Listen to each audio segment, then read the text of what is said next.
आसंता 19 मार्च 2025 रे हेबाकु थिबा ओडिशा प्रसिद्ध हरिराजपुर मेलन पई सांबादिक सम्मेलन अनुष्ठित हो जायछि। पुरी जिला डेलांग ब्लॉक स्थित हरिराजपुर ग्राम पंचायत जटनी ब्लॉक को लगी बाबा सोमनाथ देवंक मंदिर अवस्थित। एही मेलन रे प्रतिवर्ष लक्षाधिक भक्तंक होइथाय समागम। चलित वर्ष एही मेलन रे 7 लाख रु 10 लाख भक्तंक समागम को दृष्टि रे रखी समस्त प्रकार प्रस्तुति करा जाउतबार सूचना मिलिछि। एते संख्यक लोकों समागम हेतु पानीय जल शौचालय व्यवस्था आईन श्रृंखला सुपरिचालना पई सरकार को निकट में निवेदन जणाइछन्ति मंदिर कमिटीर संपादक। आसंता 19 तारिख रात्र 11:30 समय रे बाबा पश्चिम शंभु मेलन पड़िया अभिमुखे बाहर 3 घंटा होइतबा कहिसन्ति संपादक। एक पक्षरे हरिराजपुर मेलनर बाण फुटा परंपरा अनादि कालरू भक्तंक मानसिक पूरण पई तथा आस्था भक्ति विश्वास होइतबा बेले अन्य पक्षरे सुरक्षा को दृष्टि रखी बाण फुटा को प्रशासन नापसंद मनोभाव जोगु प्रशासन मंदिर कमिटी लक्षाधिक श्रद्धालु चलित वर्ष मेलन जो उत्सव हम या आउ उन्नत करने आम प्रयास जारी रही गोटे आउ अधिक आकर्षण कर विभिन्न कलरंग बात्य विचित्र आलोकरण व्यवस्था ये सब आयोजन कर अधिक परिमाण में आपको उपभोग करने लोक संख्या वृद्धि पाइबार आशा रही को दृष्टि रखी एत जनसंख्या केमती राति फेरवे भलरे से कड़ा नजर रखाई आम अनुष्ठान स्वेच्छासेवी सहित अनुष्ठान ग्रामवासी अंचलवासी तथा पुलिस प्रशासन और तत्परता प्रकाश करा तेणु समस्ते जमी श्रृंखलित घर कह गोटे आंच न आसे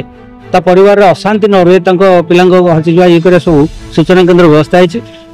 आम कड़ा नजर रखीचु आ विश्वास रही सोमनाथ आम बहुत विश्वास रही जनसाधारण जो आसवे श्रृंखलित भाव में मेलन परिक्रमा करने सहित से मेलनर जो आकर्षण कार्यक्रम जहाँ रही उपभोग करेंगे केवल ये आप जनाऊँ आ जनसाधारण जो मैंने प्रवेश करेंगे मेलन पड़े को नीतिकांति नियम को जहाँ रही सूचना आम दबू विभिन्न सूचना केन्द्र मध्यम पालन कले से विशेष भाव में उपकृत हो पारे। जदि किसी नजर को आसे किसी अघटन नजर आसे कि विशृंखलाकारी किए सृष्टि कर विशृंखला तुरंत तापर कौन से आक्रमण प्रत्यारोप न करी मेलन अनुष्ठान को नजर को आने तथा पुलिस भाई नजर को आने किसी समाधान अक्लेश्वर हो पारे। अर्धरात्रि 11:30 भितर ठाकुर मंदिर पश्चिम द्वार दे विमान विजय करेंगे मेलन पड़िया अभिमुखे यात्रा करेंगे जो यात्रा लक्ष लक्ष समागम होती यात्रा को समस्त प्रकार आम गोटे चैलेंज यहाँ रोचे कारण राति गोटे यात्रा करने समय एत बड़ ह्यूज लोक नहीं सहज नुहे ठाकुर सहयोग कर आशीर्वाद यात्रा चलती तथापि आम ग्रामवासी अंचलवासी समस्त अंटा भिड़ी लोक मान कौन से हानि क्षति घटब ना ये विश्वास रही। चलित वर्ष जमाण उत्सव प्राय 5 लाख रु 7 लाख लोक समागम हम जमाण उत्सव जो दिन ठाकुर विजय करेंगे मेलन पड़िया को आपणकर मेलन ठाकुर मेलन जो 5 दिन हुए जोटा संध्यारे ठाकुर मेलन बा हरिहर बेट उत्सव से हरिहर बेट उत्सव आहरी अधिक लोक समागम हो कहीं से आसुवे जाऊे कौन से लोक रही जाती से समय पर्यंत